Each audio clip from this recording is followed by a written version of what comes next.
Ya, salah satu yang kemudian disebut-sebut membuat lonjakan COVID-19 cukup tinggi yaitu adalah varian baru virus corona yang dikenal pemirsa sebagai varian Delta COVID-19 yang juga diprediksi memiliki kemampuan daya tular yang lebih cepat. Epidemiolog dari Griffith Universitas Australia, Diki Budiman juga sempat memprediksi bahwa varian Delta ini dapat berpindah ke lawan bicara hanya dalam waktu 5 hingga 10 detik saja.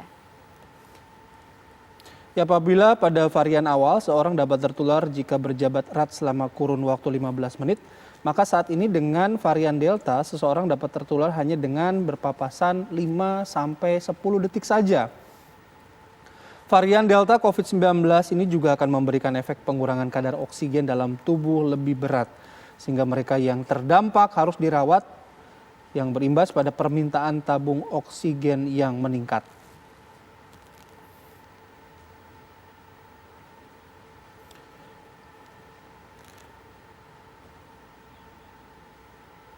Oke, kita langsung berbincang dengan epidemiolog dari Griffith University, ada Diki Budiman yang sudah bergabung bersama kami pagi hari ini. Selamat pagi Pak Diki, sehat Pak? Assalamualaikum, selamat pagi Pak Diki. Selamat pagi, waalaikumsalam Mas Bayu, Ya. Mas Maria. Pak Diki, soal varian Delta biasa. ini, ya Anda menyebutkan bisa menularkan hanya dalam waktu 5-10 detik. Iya. Terkonfirmasi itu ya Pak ya? Ya, ini data yang memang sudah resmi ya disampaikan oleh Kementerian Kesehatan di New South Wales ya, dan merujuk pada data dia tidak masalah hasil tracing secara manual, tapi juga secara whole genome sequencing ya, yang menunjukkan ketepatan bahwa ini memang dari orang yang berpapasan itu, diperkuat lagi dengan CCTV. Jadi memang di sini begitu akurat, mendekati 100% lah keakuratan itu, walaupun tidak ada yang sempurna tentu. Tapi dasar itu sudah sangat cukup memberikan pesan penting bahwa varian ini tidak bisa, dan memang seperti halnya yang kita temukan terjadi di India ya, sangat-sangat mengancam dan serius. Tapi ada tambahan juga ya, bahwa yang berpapasan itu tidak memakai masker dan belum divaksin secara lengkap. Jadi dua itu. Tidak memakai masker. Misal kita kasih contoh lah ya biar publik juga kemudian jelas. Misal saya dan juga Bayu berjalan dari sisi kanan, kemudian saya dari sisi berlawanan begitu. Jika kemudian 5 hingga 10 detik artinya kemudian kita sempat bersapa, say hi, 5-10 detik kemudian berlalu. Jika memang masing-masing tidak menggunakan masker, artinya itu ada potensi penularan di sana. Sangat besar potensinya, sangat besar, dan tentu ini juga dipengaruhi oleh padahal itu akan outdoor ya, saat itu yang terjadi outdoor, dan untuk diketahui namanya outdoor itu ya tidak serta-merta menjamin itu lebih aman, karena ada faktor yang disebut tadi, selain masker, vaksinasi seseorang, kemudian juga sirkulasi udara. Sirkulasi udara itu kalau kecepatan anginnya di bawah 50 mph itu ya besar risikonya. Jadi makanya kalau di luaran, kalau anginnya di atas agak kencang lah ya, angin 50 mph itu ya kita bisa merasakan lah angin itu ya. Kalau angin tidak merasakan seperti di antara gedung-gedung itu sudah lumayan. Nah, ini yang harus diperhatikan. Makanya saya kadang suka menyarankan ya, bukan hanya di indoor ada kipas angin, tapi juga di outdoor, terutama di lorong-lorong itu sebaiknya ada kipas angin yang untuk membantu sirkulasi udara. Oke, Pak Diki, artinya kalau begitu si virus ini bisa menularkan kan berarti lewat udara ya? Dia melayang berapa lama berada di udaranya, Pak Diki? Kalau secara teoritis di lab bisa sampai 16 jam, tapi tentu di dunia nyata menurut saya tidak sampai selama itu ya. Mungkin antara 2 jam tapi 2 jam saja sudah. 2 jam juga waktunya udah lama itu Pak Diki. 2 jam Pak Diki. Lama ya. Karena begini, sedikit saja menjelaskan karena banyak agak rancu ini. Jadi penularan melalui udara itu ada yang disebut 2, aerosol, ada droplets. Ya. Jadi dua droplet ini lebih ke percikan. Nah, aerosol itu ya kayak kabut, kayak asap rokok, nah itu aerosol namanya. Ya. Jadi kalau kita bisa mencium bau asap rokok, nah itu jarak yang masih belum aman. Oh, oke. Dan contoh, mohon maaf ini ya, contoh ya, kalau orang di daerah kadang-kadang nggak gitu. Orang di daerah misalnya kita bisa mencium seseorang, oh ini baru makan pete, nah itu kita terlalu dekat sama orang itu. Nah inilah jarak yang disebut jarak yang aman itu akan bergantung pada sebetulnya sekali lagi kecepatan angin itu juga. Nah oleh karena itu menurut saya saat ini 2 meter itu sudah sangat minimal, 2 meter, dan artinya masa waktu 15 menit kasus kontak itu udah harus direvisi pada situasi, apalagi Delta varian ini sekarang sudah mulai mendominasi kan Indonesia. Nah oleh karena itu harus sangat diperkuat 5M-nya dengan 5M juga ya, betul. tentu memperhatikan setting tempat.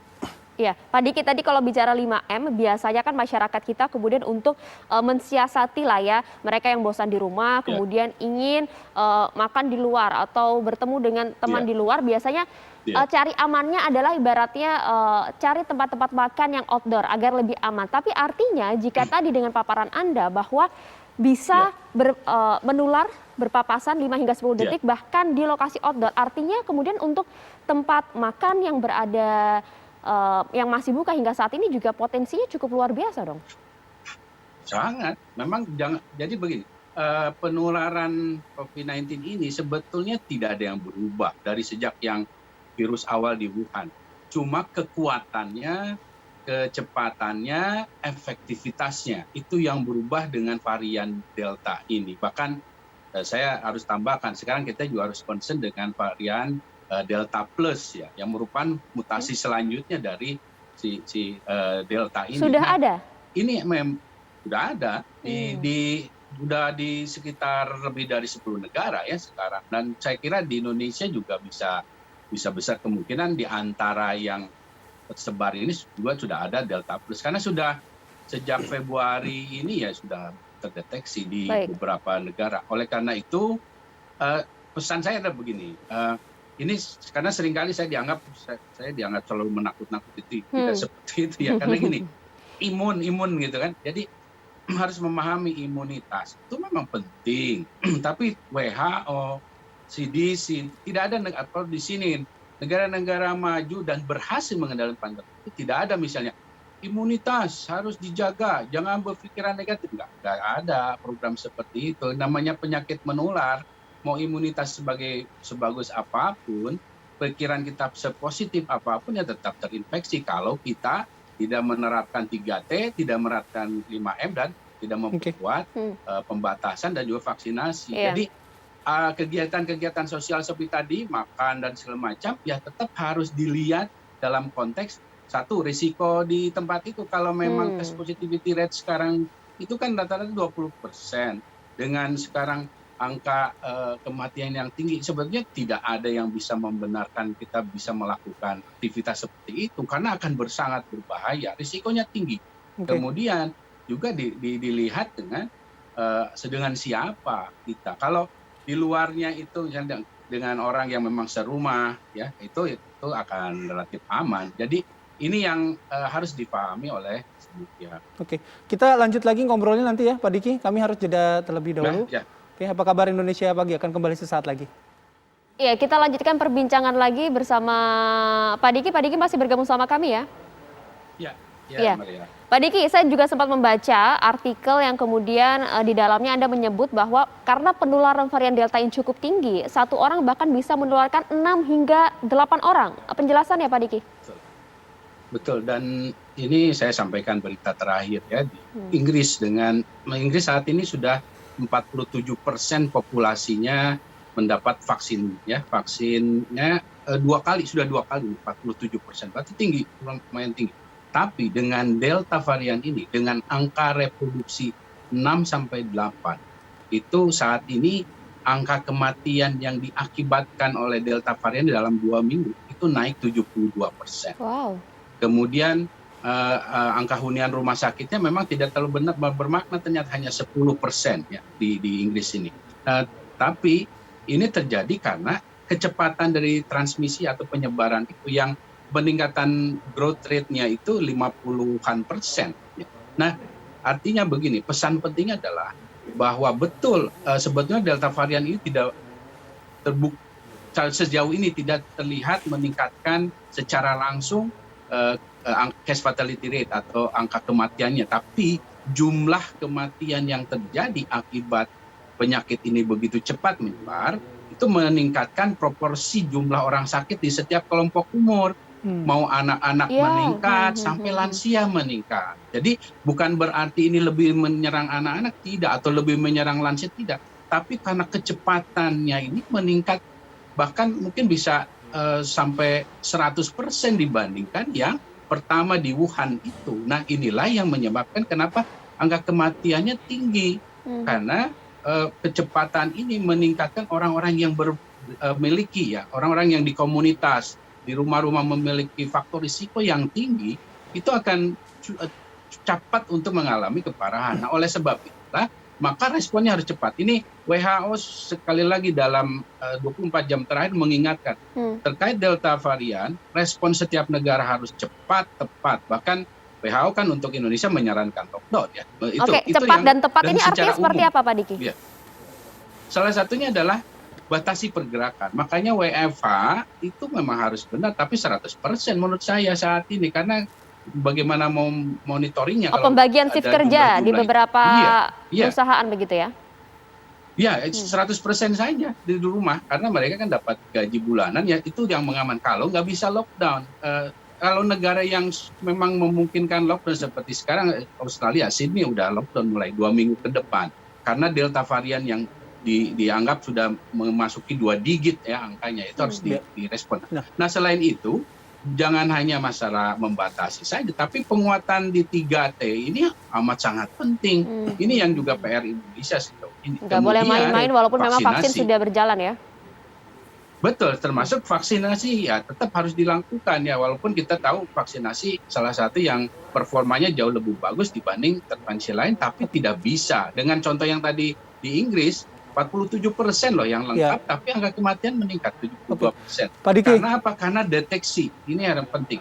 Ya. Pak Diki kan tadi memang sudah menyebutkan ya, sebenarnya tidak berbanding lurus juga si Delta varian ini dengan fatality rate.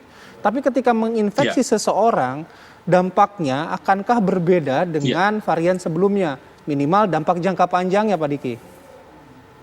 Ya, pada jangka pendek sendiri di data dari termasuk beberapa dari Inggris di Eropa itu cenderung terlihat bahwa bahkan pada yang tidak bergejala saja itu akan ada gangguan pernapasan, sesak atau kesulitan bernafas. Nah ini yang harus diantisipasi. Makanya kenapa dalam fenomena saat ini terkait Delta varian ini kebutuhan oksigen dunia ya bukan hanya negara yang meningkat ya, karena memang salah satu dampak yang paling terlihat di masalah gangguan pernapasan. Nah, dan ingat bahwa dampak jangka panjang dari semua varian sebetulnya adalah bahwa ini bisa menginfeksi semua organ dan juga bukan hanya orang yang punya komorbid. Jadi saya melihat ada beredar masalah pemahaman komorbid yang salah tidak pahami ya. Karena begini, komorbid itu memang orang yang punya risiko tinggi untuk lebih parah.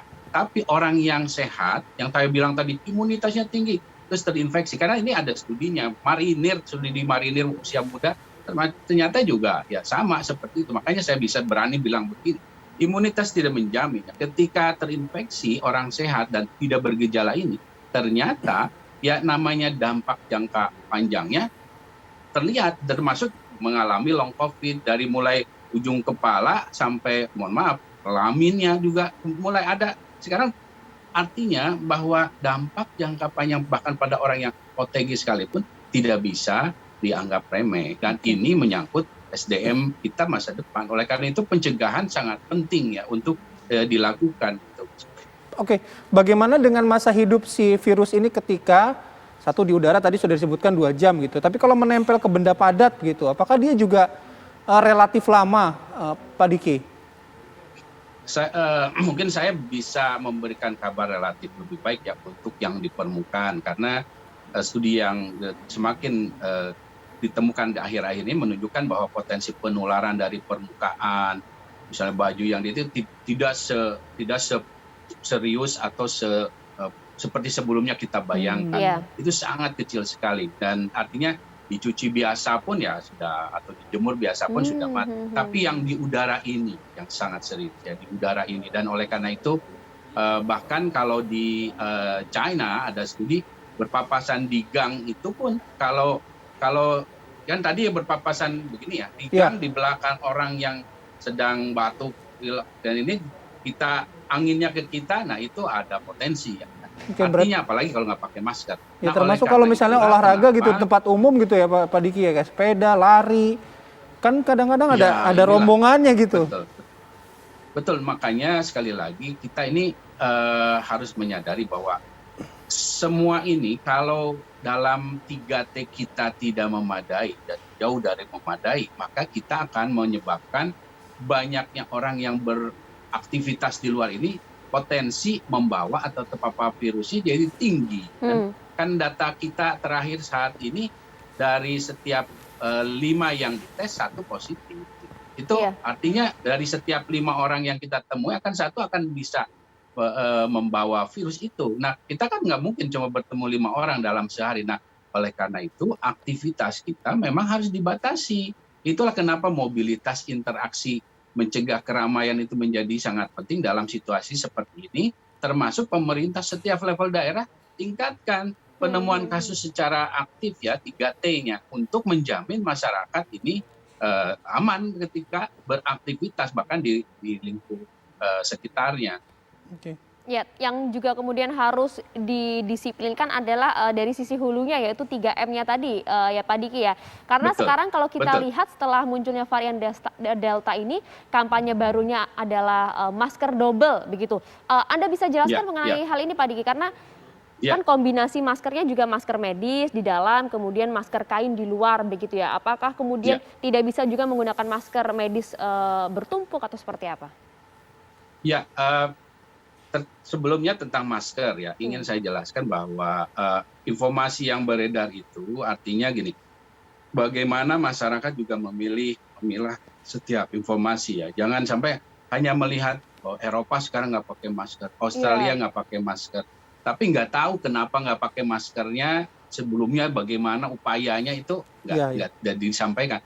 Yang jelas akhirnya Indonesia sebagai masyarakat kita ya udah nggak usah pakai masker. Nah, karena begini, masker bahkan saat ini dengan situasi Delta varian ini, bahkan di dalam ruangan pun sangat dianjurkan tetap memakai masker. Nah, jadi sekali lagi masker pentingnya. Jangan melihat informasi sepotong tentang kebebasan masker. Karena di Australia ini saya juga termasuk yang mengingatkan bahwa kita akan menghadapi lonjakan lebih besar lagi di sini kalau orang abai dalam masker. Dan memang dengan Delta varian ini sangat dianjurkan 2 lapis masker. Dan di dalam sebaiknya masker bedah, di luar masker kain. Dan harus diingat ketika memakai masker itu, kita itu kalau bernafas itu bukan dari depan, tapi dari semua itu akan terhirup.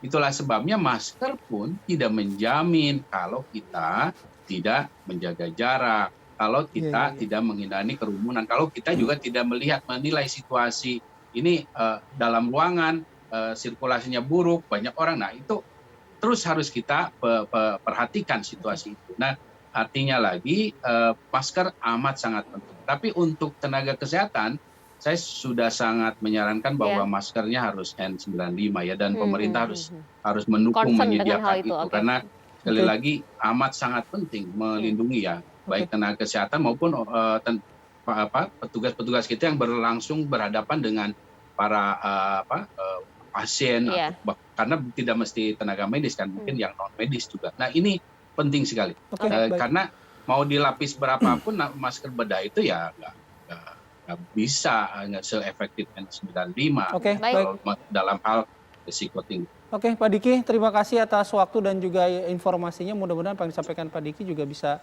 menjadi pembelajaran ya bagi kita semua.